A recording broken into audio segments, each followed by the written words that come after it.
You're listening to Ka-Pow, the pop culture podcast. Comics, television, movies, and more. If it impacts fan culture, we have something to say about it. And now, your hosts, Michael, Jordan, Cliff, and Seth. How's everybody doing this week?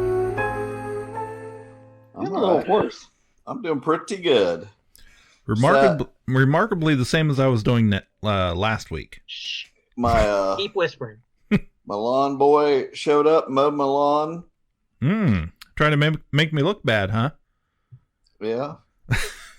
Yeah. Oh, I can only get him to come once every 2 weeks, so I've been looking pretty rough for the last week. Yeah, I did. I was gonna say, my lawn care man said that you can't let a yard go 2 weeks.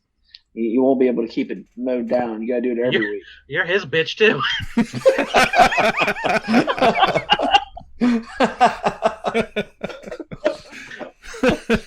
Oh You gotta flip that.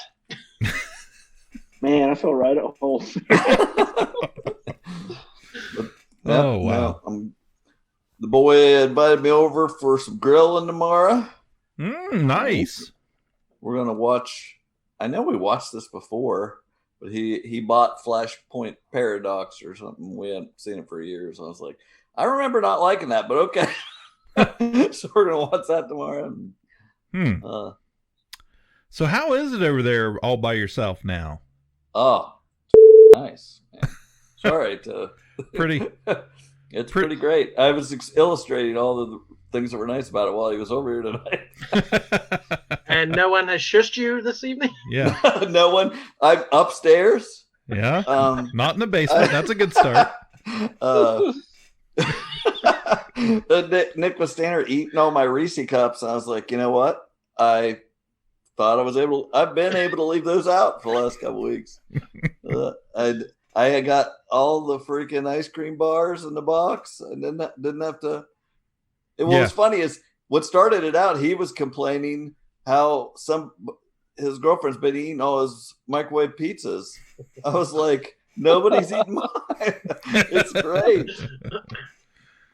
Oh, how So all the the stuff he did to turntables me- have turned. Yes, exactly right. The tables have turned. It's pretty sweet. I get the front toothbrush spot. I get the towel in the back of the bathroom door. Yeah. You're living in luxury over there. I'm finally getting what I'm paying for over here. Yeah, one day I hope to be out of the laundry room doing this and Yeah. back in the regular house. Yeah. Nobody's shushing me. Yeah. So, Yep. well, It's pretty sweet. we'd planned on doing some talking about some comics. So, in the last episode, so I figured we better at least do it in this one. Let's do it. How can you read this? There's no pictures. Well, some people use their imagination. Well, I must hurry back to my comic book store where I dispense the insults rather than absorb them. It happens all the time. Read a comic book, okay? What's up in the comic world there, Jordan? Well, I can give you a Fortnite update if you're interested. Oh, heck yeah. So, Fortnite issue 2 was out When was the last time we talked about it? How long's it been? Fortnite ago. So here it is, 2 weeks later. We recorded the week issue 1 came out, and I was still a little frazzled. So issue 2 has come out. I'm not feeling good. I'm still not feeling good. So a couple of the second printings of number 1 arrived this week as well. But again, I only ordered a handful because I didn't know how many I was going to need, and the orders were locked in, but I didn't order many. I'm like, I do not have enough of these to go around for all the people who called and emailed and texted and stopped in last week. Right. Well, funny thing, not a soul has asked for a second printing. Wow. So I don't know if people gave up, found them online. I don't know what, but nobody came back looking for that second printing. So now I'm starting to panic have I ordered way too many of the later issues. I ordered way too few of the first few. Had such high demand, I ordered a whole lot of the issues 5 and 6 and all the second printings of 1, 2, and 3. Yeah. And now I'm like, I might get stuck with a lot of these. Like, you're gonna be playing Fortnite. You'll have all the freaking bells and whistles. Comic shop owners across the country are invading Fortnite. Yeah, we're gonna be all the cool costumes. And they sent me an email this week of like an FAQ, basically, what's a Fortnite? Like, they kind of explain, here it is, 3 weeks too late, but they kind of explained, here's what Fortnite is, how popular it is. Here's what these mechanics are that these codes are downloading. Here's why people want them. And it was like a basic primer on the very concept of Fortnite. And again, it's like that would have been nice a couple weeks ago. You mean like the all the people they fired at DC that would do jobs like this to get them out to comic book shops ahead of time? Well, that's one of the articles. Helpful? That's one of the articles I read this week that was kind of blaming all these firings from DC, that these were all people with industry experience and connections to all these shops who used to be your inside source of information, who would, maybe tell stores this is going to be a big one, or, so this is kind of the first thing they're blaming on Warner Brothers slashing senior executives and all these positions, and the flop could be partly due to that because there wasn't as much communication between shops in DC. But they announced the hardcover collection will come out in September, collecting all 6 issues, and it will have all 7 codes in it as well. So if you can wait till September, I found that kind of funny of like, all these people will be strutting into Fortnite in September and people will be like, well, you're wearing last year's fashion, get out of here. Like it'll be a old news by then maybe, but if you want to just wait and get the hardcover, you will also get the codes with that if you have plenty of patience. Jordan? Yeah. What is a Fortnite? I got an email I can forward you. I mean, I'm just thinking as you were saying that, like, you said you haven't had anybody come in for issue number 2. Do you think it was just such a bad experience for all those Fortnite players with the not being able to get the first issue? I mean, they've just given up. That's what I don't know if they just decided, well, it's not for me then, or maybe they found it somewhere else, some other shop or or they paid the exorbitant eBay prices or something. I don't know. But issue 3 is the one with Snake Eyes in it. So I'm guessing if anything can pump up demand, it's Snake Eyes fighting Batman, right? Right. I'm just curious, like the reason for the buying of the book, was it to actually read because they were hyped for it, or was it just because of the code? I think a little. Just anecdotally, my own experience, it seems like it's the code, because several of the phone calls I got were just like, hey, do you got that book with the skin in it? Yeah. I need the skin. Like, nope, I got one with blood in it and one with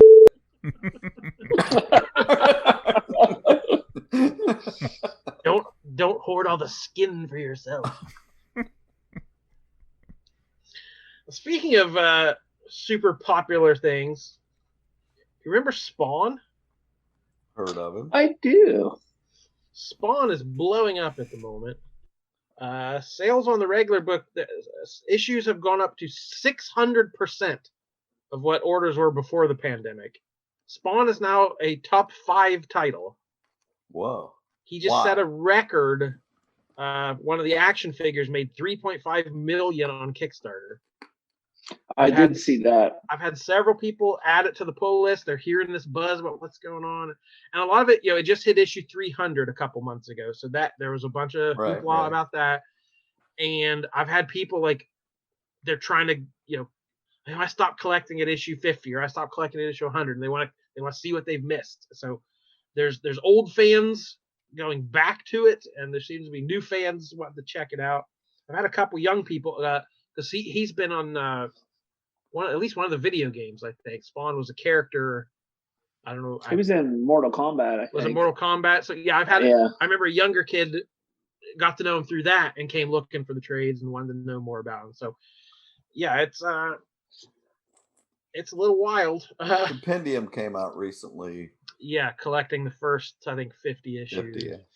And then I heard like he was expanding it to like 3 titles. There was going to be one that was like Spawn Universe or something. That's this 2021. He's calling it the Year of Spawn. Todd McFarlane is creating a shared universe of comic creators.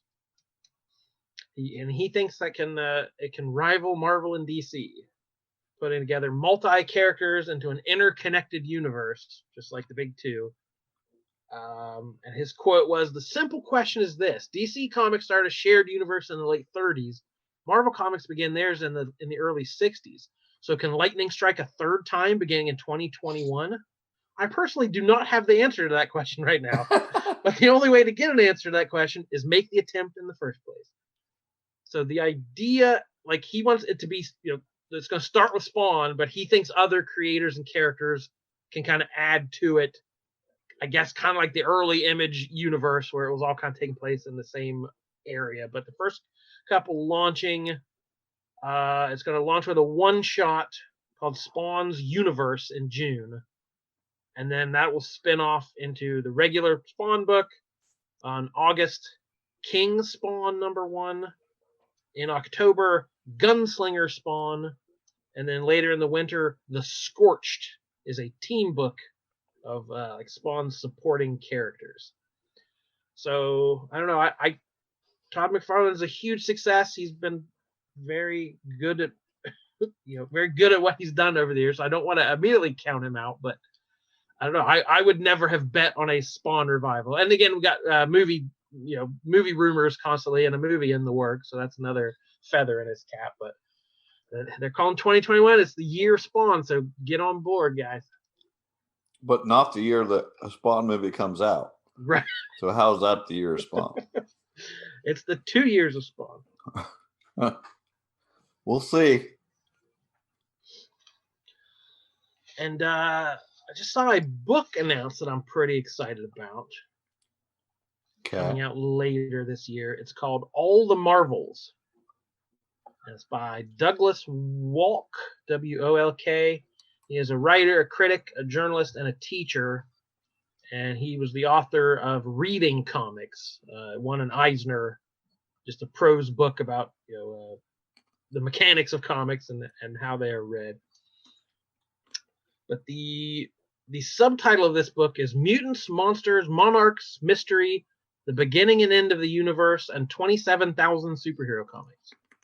So this guy read every Marvel comic. 27,000 plus comics over 60 years, 500,000 pages of interconnected story throughout the decades. And he wrote a book about it. So he's looking at kind of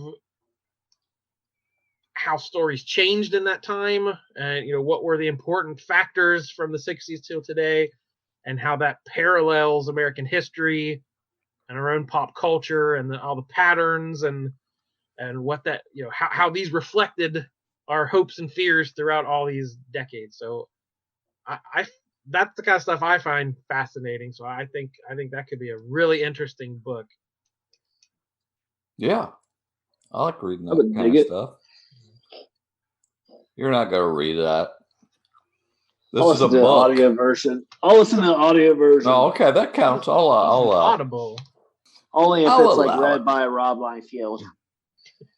Yeah, and it's super extreme. Extreme. That's right. At the tail end of the episode, you mentioned you finished the Stan Lee book, right? Yeah. Yes. There's a new biography about Stan Lee that I thought sounded really interesting. There wasn't just, there have been 100 books written about Stan Lee, but a lot of them seem very Excelsior. Here's the story of the man who created the world, that kind of thing. And this one seems a little more journalistic and even-handed, less the myth than the actual. It was very fact-checky. Like it was basically like, here's what was said. Well, here's what was actually happening at that time. Here's so and so. This, it's very, just trying to stick to the reality of what was going on, which was good. It was interesting, but I wasn't like super surprised by anything, and I also didn't seem like a big takedown of Stan, so it was a pleasant read. What was it called? I already freaking forgot. True Believer. That's what it was. True Believer. Yeah, it was good. I read that. What's that? Explain that Marvel series that I bought the first issue of. The Marvels. The Marvels. I had a hard time. I'm very good at. I could be a blurb writer for a living because I've been doing it. I've been doing it for 15 years. I send an email every week, and just in a few sentences, I can tell you what a book's about. I had a very hard time with this one because I'm still not sure I can quite explain it, but it's Kurt Busiek, who is a famed writer, has been around for ages, and is very much a superhero writer. He's never, he's that's his genre. He loves superheroes, and he's not out to deconstruct them. And he's a quality superhero writer, and he's a continuity nerd. He loves the little details and all the characters that maybe only appeared in a couple issues and whatever. So this idea, it's an ongoing series, and it's basically, he said, from the beginning of Marvel history till the future, this is a story that encompasses everything. And we're going to have big, marquee A-list heroes and random new heroes and a few really overlooked heroes who appeared years ago and have been forgotten. So he wants to tell one long, continuity-heavy, crazy Marvel Universe story that's sci-fi. In this day they're out in space, and this day it's a crime story and in a back alley somewhere. So it's just his chance to play in the Marvel sandbox, and they seem to be trusting him with just doing whatever he wants and kind of tying in loose strands of continuity throughout the year. So I don't know how to say that very short and succinctly, but that's what it is to me. That's pretty good. I read that first. I like that. I mean, go ahead and pull it for me. I better say that because I know I picked up the last copy that was on the shelf of the first issue. So, well, you actually didn't. Oh, you pulling a fast one. Because there were a bunch of first appearances in that issue, and that's one of the hot spec books that week. So I was only putting one out at a time. Oh, okay. You didn't want somebody to come in and buy them all. Yeah. Which is what I wanted to do. I would prefer someone who wants to read the book and get it. I'm a bad retailer, but that's what I was going to say, Jordan, let me give you a little tip. When it comes to, selling books and making money, don't care about who buys it. Just take the money. He's a horse of a different color.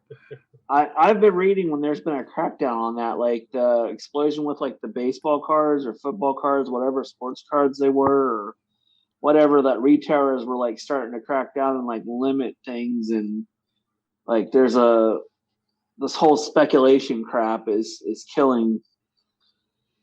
Yeah, freaking! Every time I go to the mattress place, Cliff's only got one mattress out at a time. Yeah, just whatever one I want to sell, I put that one out. I'm like, no, I want like 5 of them because there's a pea. One at a time. There's a damn pea that is driving me crazy. The Poobah and the pea.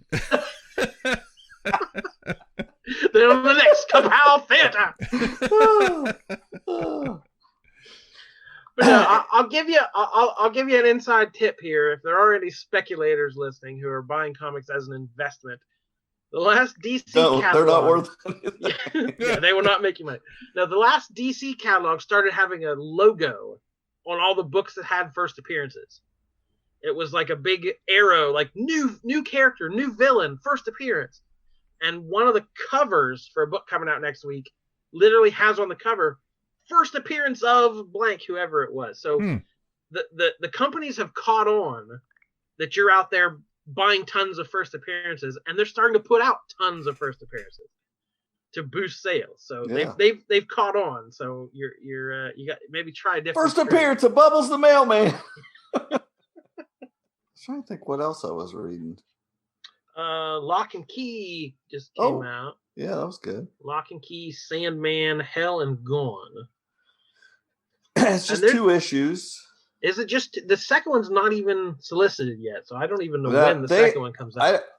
It blows my mind how fast they turn those around, though, because I don't even think he's done drawing it. But as soon as they finish drawing it, they print it and put it out. You know, it's so fast. But the second one's going to be like 84 pages or something, so that will finish the story. But it ties into that first issue of Preludes and Nocturnes. So it's just about. It's basically like that. The previous miniseries was.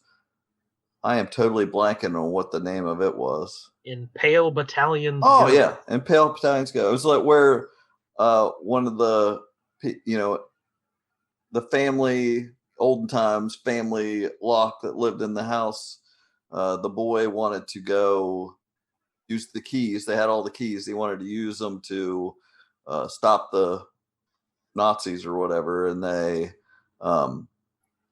ended up coming back to the house. They came through the anywhere door, and I think he like felt so bad. Oh, his mom got killed, and he felt bad and like used the anywhere key to go when the Titanic was sinking, and he drowned or something. And so in this story, his sister is trying to go to it's a tie-in with the whole, Sandman and Hell and all this. So basically she's trying to go get her brother back. So in some way. So she meets up, she's trying to go talk to Sandman while he is trapped in Burris's basement in that first Sandman story. So it's really great. It's really good. I liked it. Yeah, I liked it. It didn't do anything to alter Sandman's continuity or anything, so it's not like a retcon of anything, but it fit pretty nicely into the established universe. Yeah, so looking forward to that second one. I don't know when it's going to come, but probably next couple months, I assume. We also had our area author James Patrick had another book drop, Prison Earth. It's basically a 4-issue series that they just released as a graphic novel, so there's just one shot story. Oh, okay. It's just $11.99, so it's a nicely priced price is graphic right. novel. The artist is Riccardo Fascini, and the co-writer is David Winkler, who it was originally a screenplay, and this is the guy. He is a producer on the movie, the Creed movies. And the Mechanic series with Jason Statham. So he's a Hollywood guy and had this big sci-fi action horror story as a screenplay, and hired James and his company 21 Pulp to adapt it into a graphic novel. Oh, okay. So that is now on store shelves with my name in it as co-editor. Ooh. So I get a professional credit. Nice. For catching all his spelling mistakes. Hey, you're a good editor. Let's see. It's good stuff. Of course, I was reading the new Dragon Age miniseries. Those are always good if you like that. What's the newest thing? What's the Squadron Supreme thing? That is called Heroes Reborn by Jason Aaron and Ed McGuinness. It is 7 issues. I believe it's weekly. Heroes Reborn, and then there's an 8th issue called Heroes Return. So it's basically an 8-issue miniseries. Blade wakes up. He's the only one who knows something's weird, and there are no Avengers. So they didn't find Captain America in ice. Wakanda is just people have never really heard of it. Tony Stark is still an alcoholic weapons developer who never went overseas and got injured. And the world's heroes are the Squadron Supreme, who are the Justice League type characters in the Marvel setting. And they have a little bit more pretty. Got the Michael. Their brand of justice is a little more severe. That's so shiny. They will take out threats. They don't leave threats behind bars to escape and cause problems again. So so what you're saying is they're like the authority before the authority. Pretty much, yeah. It was asking those questions about violence and how severe our heroes can be. Yeah, I was flashing around the Squadron Supreme Omni. I'm not supremely educated in them. I've read some stuff with them in it, but I don't remember the whole deal. And this just has just their stuff. I know I haven't read some things about Mark Grunwald lately, and I always loved his Cap run and stuff. And he did that Marvel Encyclopedia I got, and just like knowing, having read how important this Squadron Supreme was to him, I was like, well, I really feel like I need to read that. I would get this series, but it's like I haven't read this yet, so it won't do anything for me yet. Maybe I'll get the trade or something. But it's a very Age of Apocalypse type thing where one little tweak change. It's everyone loves that in a comic story of like. Oh yeah. Everybody, Dr. Doom had in this first issue he steals the Crimson Gem of Sidorak, so now he is like Juggernaut Doom, basically, with his mysticism. So like it's tweaking all your favorite characters into exciting different ways. So that's get ready. That's the next 3 years of Marvel. Yeah. And because its namesake is 25 years old, the original Heroes Reborn, mid-90s. The first issue came with a 10-pack of trading cards you could pick up for free, so that you get some retro trading cards with your Heroes Reborn. Oh. The last book I had was a fun little one-shot called Star Wars War of the Bounty Hunters. Oh, yeah, I was interested in that. Yeah. Oh, I think I did see something on this and forgot about it. Yeah, it was a nice one of those. That's right up our alley, filling in a blank in this universe there. So the 4 Star Wars monthlies right now, Star Wars, Bounty Hunters, Darth Vader, and Dr. Aphra, are all taking place post-Empire. When they kind of all rebooted, they all are taking place in the same timeline. Luke just found out Vader. Han just got frozen, so it's a very fertile storytelling time. Yeah. But those years between Empire and Jedi. Yeah, that has already been covered in extreme detail with Dash Rendar and Prince whatever his name is. Sizor. Yeah, Sizor. Yeah, I'm just kidding. Go on. So this one's nailing down even more microscopically. Okay. It is, so Empire ends with Boba Fett walking out with Han Solo, and the idea of this story is before he could get him to Jabba, word got out that Solo's on the market and people are going to come for him, basically. So and a little bit like the Mandalorian, he's going to have, he's trying to get to Jabba's palace, but he keeps getting interrupted on his trip there. Right. And so there's going to be, this was just a one-shot kicked off the story. That was Charles Soule writing and Steve McNiven on the art. And then there's going to be a mini-series called War of the Bounty Hunters that has Luke Ross on the art. And then that's going to tie into all of the other 4 issues, or all the other 4 titles. So there's one main mini-series, and then all the other stories are going to have that same idea of people looking for Han or trying to stop Boba Fett or something in that brief timeline. It does sound interesting. It's all of that though. All of that sounds good. It's just I can't buy all that stuff. Like I am interested in all of those. Mm-hmm. So it's tough. It'll have all the bounty hunters from Forlom to Zuckuss. Yeah. Oh, I guarantee that both of those suckers. Man, you're pretty good at writing blurbs too. Yeah. I guarantee they are the ones in there going after him. So yeah, there are one shots. There's a Bosk one shot, an IG-88 one shot, a Jabba the Hutt one shot. So yeah, it's all summer long. We're gonna have War of the Bounty Hunters. Yeah.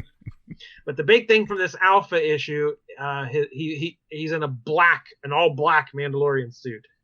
He has to go. He's like this. Yeah, people recognize this suit, and so somebody give him some, like. So if I paint it black, nobody.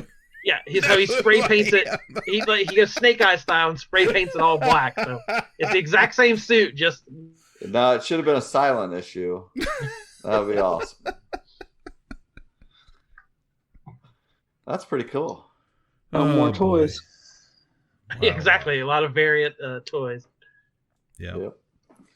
All right. Well, we'll move on here. Did the comics. Well, since we were just talking some Star Wars, we got to talk a little bit, at least about the first episode, because some of us didn't watch the second one yet, of The Bad Batch. Oh, throw me some Bill Murray in here. Star Wars, nothing but Star Wars. Some Bill Murray. You just did it. Yeah. You just did it. You just put it in there. You didn't even know it. Oh. Okay. Star Wars. Star Wars. So yeah, The Bad Batch. They call themselves the Bad Batch.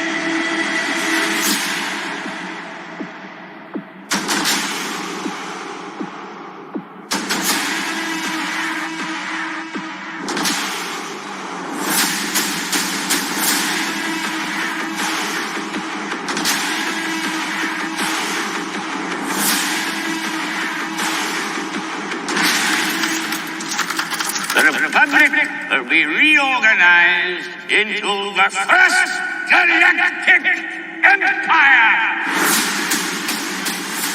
Yeah, premiered on May the 4th. That was the big deal on Star Wars Day this year. So, yeah. You mentioned that you weren't excited about this, but now you're into it. Yeah, when they were in the final season of the Clone Wars for a couple episodes, I thought they were fine. Mm-hmm. Yeah. But I felt they were pretty generic. And I still think like their names are pretty generic. Yeah, I have a problem with the names. Yeah, they're not Star Wars names. They might as well be like Zip Zap. Yeah. Tough Guy. It's just like that, but I will say that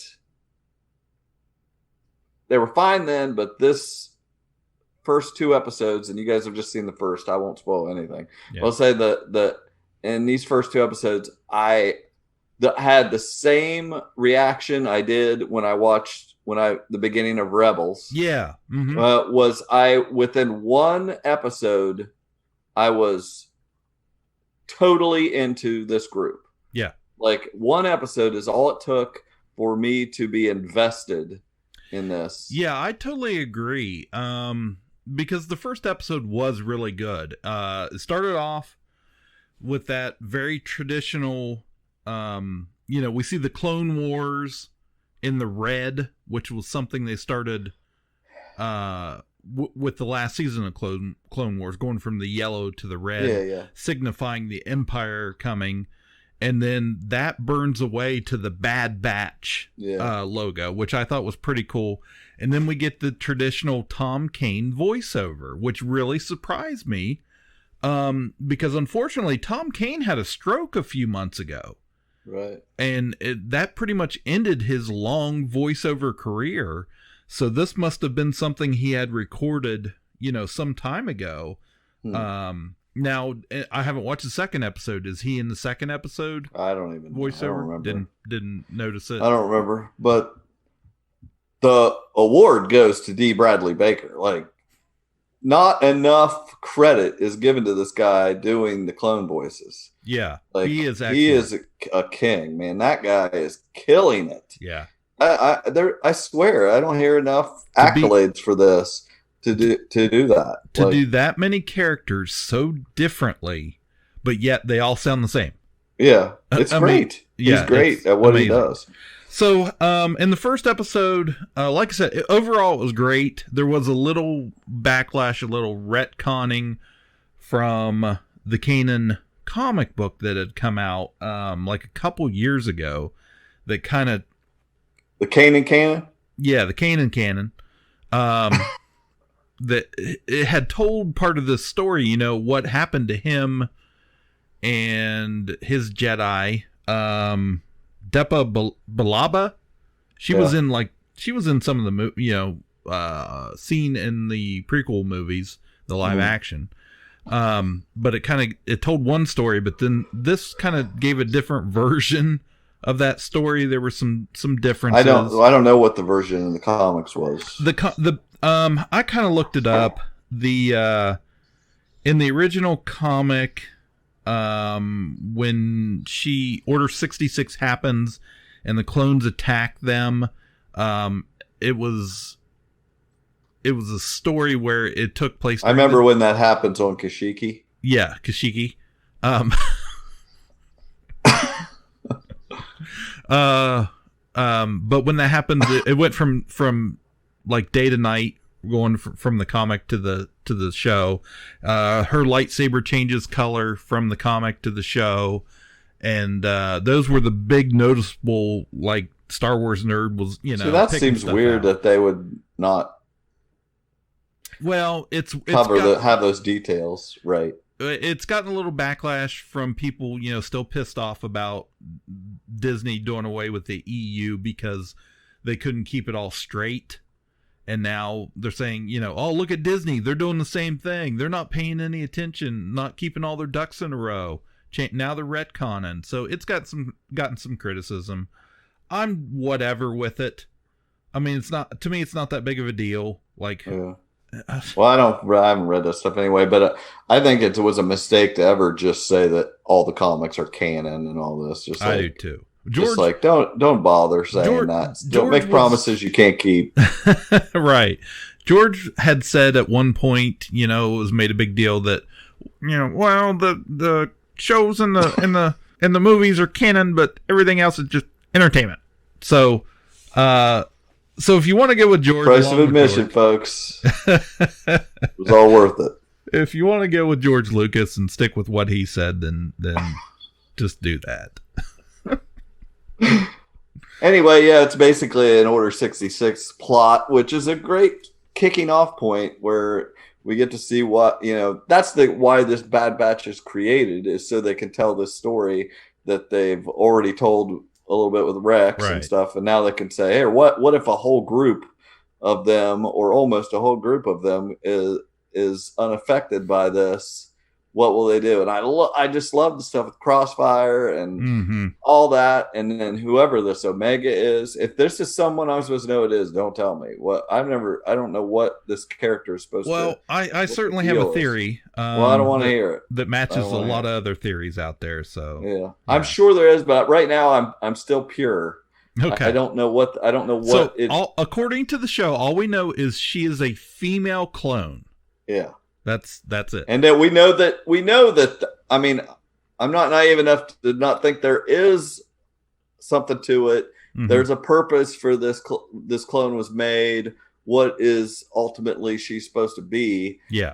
But she's a Palpatine. Yeah, that will be, of course. And that will be revealed in the show. And it's a pretty long season. I mean, it's going to go to July. Yeah. So you're going to get, a lot of stories. A lot of stuff in here. The second episode was a good episode. It's only a half hour, but it was a go to a location, tell a story, but it was very, very interesting and move the story forward. So they've done a good job as far as the show goes with throwing some Easter eggs in there and keeping bringing up past things that happened years and years and years ago when they were originally making that Clone Wars series.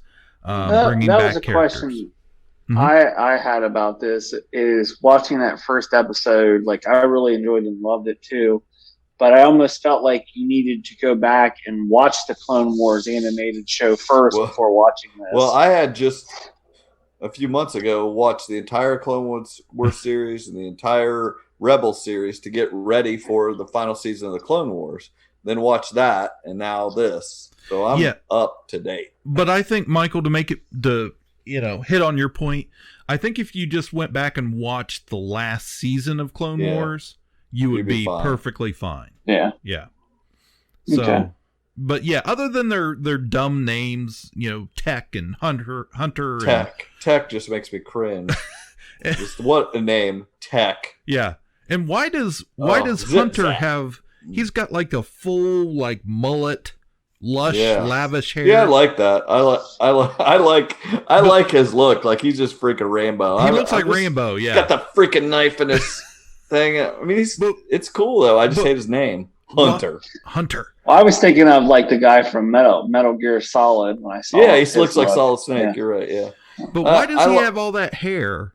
And then like Tech, because they all male pattern baldness. Like it's because they're trying to make all these guys that are the same genetic code different. They're like, how can they make them different? That's the neat part of it. And what Echo is all Lobot, Lobot cyborged out. Yeah.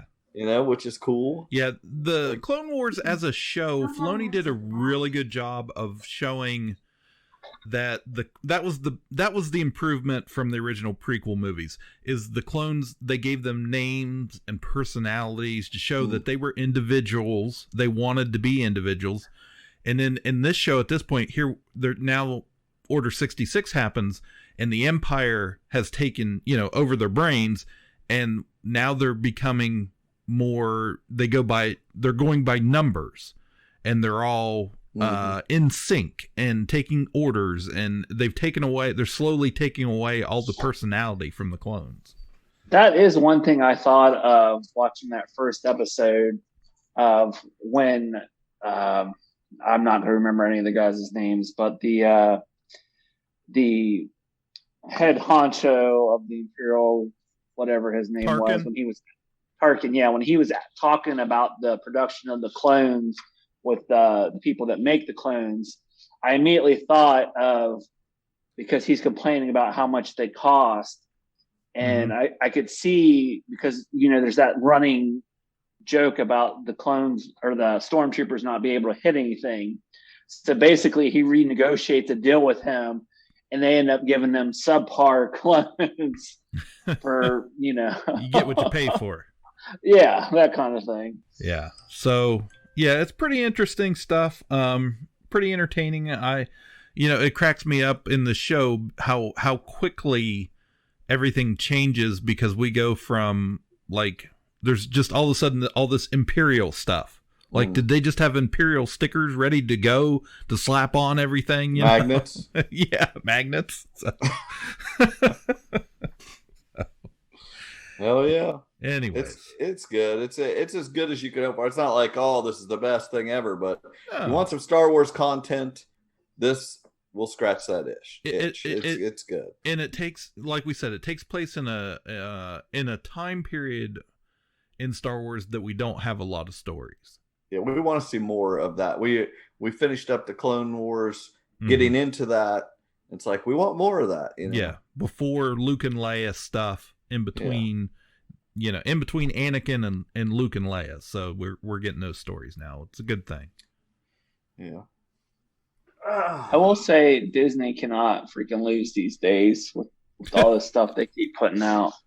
I mean, seriously, it's all so good. Yeah. Just recently, they, a couple things that Disney Plus, they announced Loki.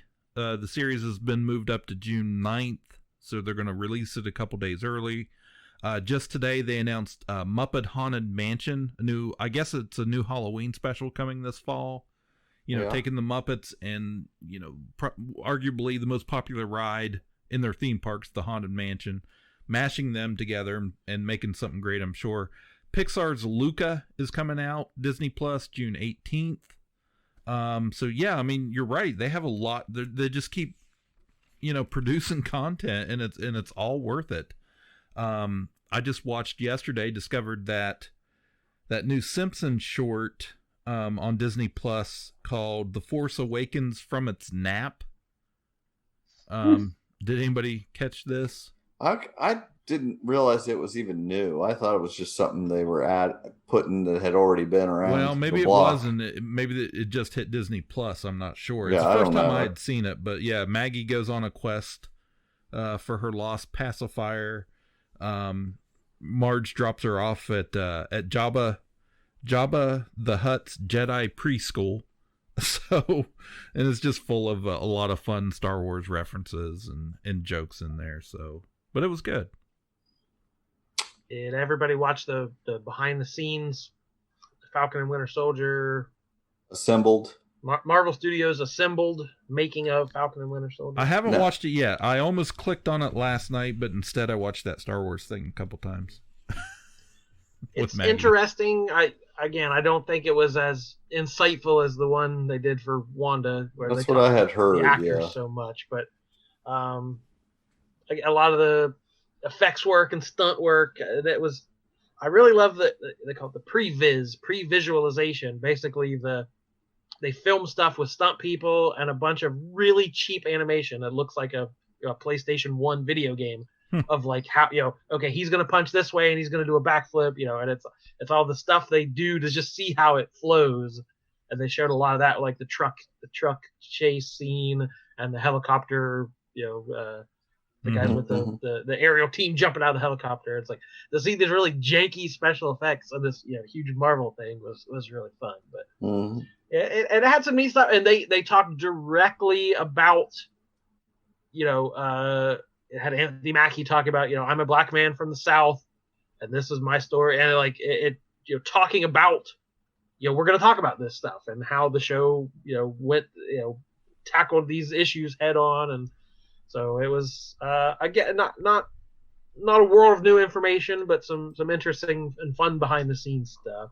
And Daniel Bruhl seemed really hyped to bring Zemo back. He was like, I felt like I was just scratching the surface of this character, and I really wanted to know more about him from Civil War.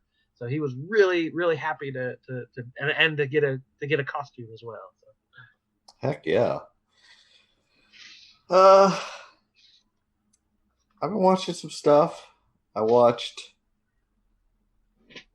a show. This, I messaged you guys about it, but it was finishing up on like a free on Prime there, but it's a Showtime show. Second season had just come out, and it's called Couples Therapy. Mm-hmm.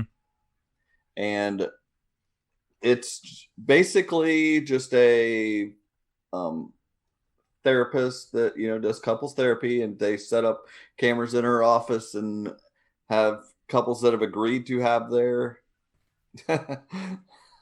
anyway, it's couples have agreed to talk about allow their stuff to be filmed, and there are couples that are communicating only through text messages, right? Yeah, people who need to work on their communication skills. Right, some of them maybe they don't hang out on the same floor. Anyway, it's really good. It's kind of riveting in the fact that it is couples sitting there saying the quiet part out loud. And it's just like, I can't believe they're saying this. And they're being filmed. They know they're being filmed. And it's I mean, if you've ever been in any, I don't know, anyone I think would enjoy this, but it's just like, it definitely, you feel like you're getting therapy. Like, it's just people really bearing their souls, and it's kind of neat. They show a few different couples the first season, and they have new couples the second season. I haven't seen the second season yet, but it's if they bring back all the same couples, it would prove that therapy's not working, and it would really shoot a hole in the show. They basically finished their therapy with her in the first season, but it's one of the couples they show during their therapy. Them in the first episode, they're like, hey, them just being like, I think it's over. They finally come to the conclusion. You can tell she's like doesn't know exactly how to handle it, and then they flash back and go through the rest of the show, starting at the beginning of therapy with them, and they like show up, hey, how you doing?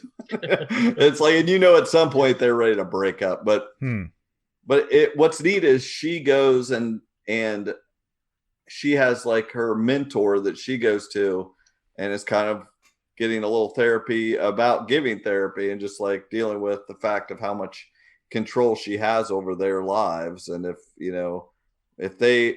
if I tell them to stay together and keep trying, is that even the right thing to do? Or not everybody's meant to stay together and things, but it's really great. Yeah, the reason I'm talking about it is because I think, one of the most popular shows, I've only seen a little bit of it, but popular shows with women is that 90 Day Fiance. People watch that, they're just addicted to it, and watch these couples with manufactured problems. Like it is ridiculous the stuff they argue about just to get to the next commercial, and to keep you coming back week after week. And I think what they want from that show, what they think they're getting, they get in spades with this show. It's actual problems and people sinking their teeth into relationships, and it's so much more satisfying to see real people talking about real problems and not just commercializing everything. So I don't know. I thought it was great. I can't wait I'm waiting to get a free trial Showtime here when I know that I'll be able to watch the whole second season in one swath. So it's good. I'm telling you, it's very interesting. The lady's really a talented therapist, and the people are interesting. And the other thing I told you guys I'm hate watching. Yeah. Is Friday Night Lights. I never watched Friday Night Lights. Did you guys watch that? No, that was super popular show. That was lots of people love that show. So we watched it. We watched I don't even like football, and we watched all of it. Yeah, all of it. Yeah, I had never watched it, and it just seemed. But I like sports shows. We got Riverdale is the perfect example of it. You got a little sport stuff here and there that makes no sense, and some ridiculous routine drama with 20-somethings. That's what this is also, But I was telling you guys, I realized partway through the first season that what was bothering me about it is that they're trying to improvise. They were trying that what was being popularized at the time in the mid-aughts was that mumblecore stuff where you have a script, but just say whatever you want, say it how you want. And these people are all terrible at it. The only one good at it, and that's keeping me watching, is Jesse Plemons. I thought you were going to say Connie Britton. No, she's terrible. She's one of the worst at it. They try to play off each other. Everybody talks over each other, and they repeat what each other's saying. Say, I'm really mad. Well, I'm really mad too. And that's why they just can't think of what they want to say. They're just, it's very grating. Yeah. But I just never took the time to watch any of that show. I remember the original movie, but the show was not really anything like the movie, right? I don't think so. I don't think it was related at all, other than it's about high school football. Yeah. It's not a bad show. I can see why it's just the whatever drama stuff people keep coming back for, and the high school football, are they going to win the state? Mm. But it's just another 90210 type thing. Yeah. And it's fine. I'm hate watching it. Yeah, it's no Varsity Blues. It's trying to be Varsity, but it's very Varsity Blues. Yes. It lasted several seasons, didn't it? It's like 5 seasons, I think. Yeah. The TV I watched this week was a book. Ooh.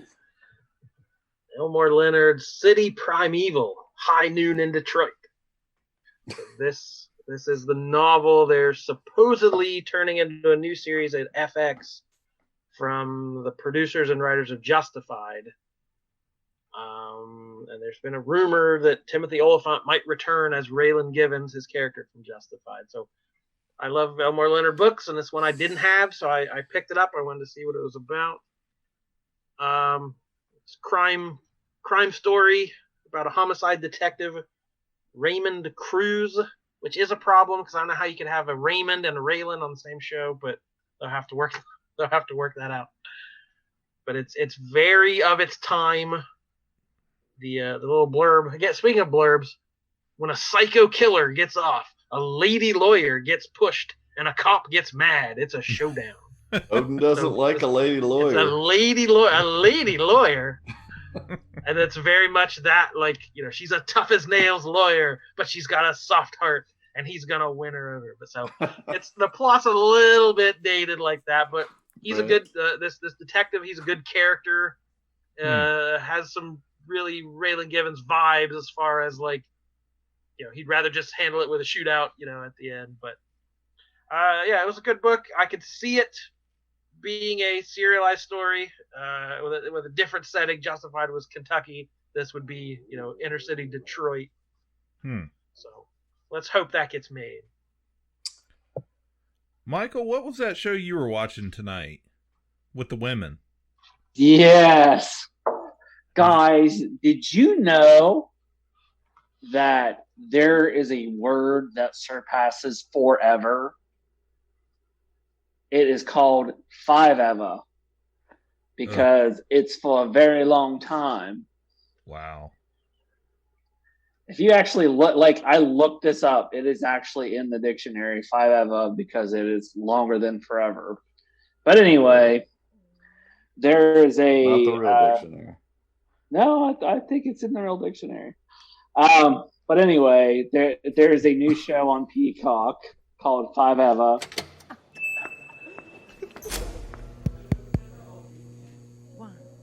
Gonna be famous five-ever, 'cause forever's too short, too short. Gonna be famous together, 'cause that's one more than together. So what are you waiting? Five girls, five-ever.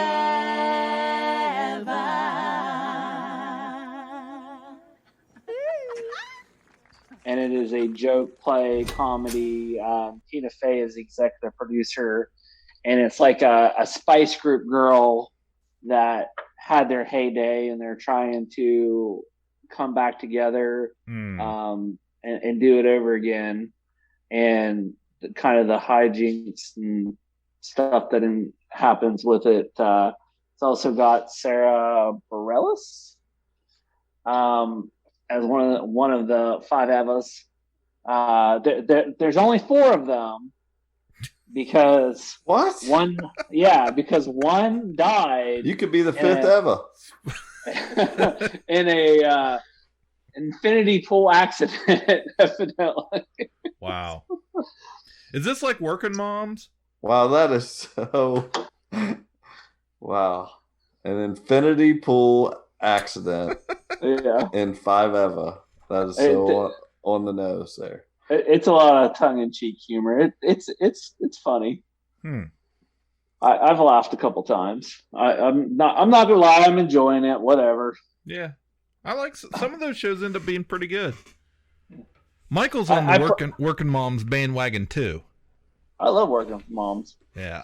I prepped for in general. I prepped for five-ever by listening to the first couple Spice Girl albums the other day. I'm sad to say. In one ear. Michael, did you ever watch the show Dave? Hulu. About the rapper FX. Lil Dicky? Yeah, well, I watched the first couple episodes, and I think I just never went back to it. The weeks we were obsessed with that show is you were not involved at that time, and I was like, this is seemed like such a Michael show that he would love. Michael, it's one of my favorite shows ever. Forever? Is it five-ever? I'm not kidding. Like season 2 is coming up here very soon. If someone asked me to get hyped again. If someone asked me to make a list, I thought of this at one point, but I couldn't come up with think of a bunch of them. But I thought, what would be like my 10 favorite TV episodes ever? Episode 9 of Dave. Episode 9 of Dave would be dangerously near the top of one of my favorite episodes of television ever. I just rewatched episode 9 like a week and a half ago. Just out of the blue, I was like, man, that season 2 is coming good. up. Yeah, it's Michael, so seriously, in the next couple I weeks, need to go back and you need to finish that. Go back and rewatch season 1. It's not that many episodes, only 10 episodes. It's worth it to get to the 9th episode, and just that is a perfect episode of television. But you'll love it. I gotta export you will this. love All it. right. That was high art. Oh That's my homework for next episode. That's right. Oh, Great work. Yeah. Okay, we gotta go. Can I use this on my album as an interlude? Dave. I'm gonna tell you guys, I finished The Shield, and it was great. It was excellent from beginning to end. It's very 2000s, like I said. It's a little dated, but it's the best cop show probably that I've ever seen. And the ultimate fate of Vic Mackey is worth watching the show for, to just see what happens to this guy at the end. Like, he gets promoted to the commish. Yes, he has to grow back in the sides of his hair and be the commish. It's good. All right. I'm gonna wrap it up. Oh wait, there. Last thing, I watched first 2 or 3 episodes of Dicktown that Jordan told us about. I never heard of it. I had completely forgotten it, but you hyped the Kid Detective movie. Yeah. And when you talked about it, I'm like, that's such a perfect idea for a movie. But it was gnawing at the back of my head. But it's so perfect, I swear I've heard it before. And I couldn't place where I had heard that same plot. But it was a short that I mentioned it when it first premiered years ago, and I've stuck with it. It's called Cake on FX. And every season's maybe 10 episodes, and they're all short animated things, weird, like psychedelic animation, or very funny animation, or some live action shorts each season. And there's a lot of hit and miss, but each episode there's at least something worth watching. And last season it had this show from John Hodgman, the comedian, and the character's drawn just like him and voiced by John Hodgman. Yeah. And that's the same idea. He was a detective as a teenager and was really good at it, and he thought he could stick with it the rest of his life, and it didn't really work out. I like the very first episode. He's hired by a pre-crisis cosplayer. I was like, okay, this is fun.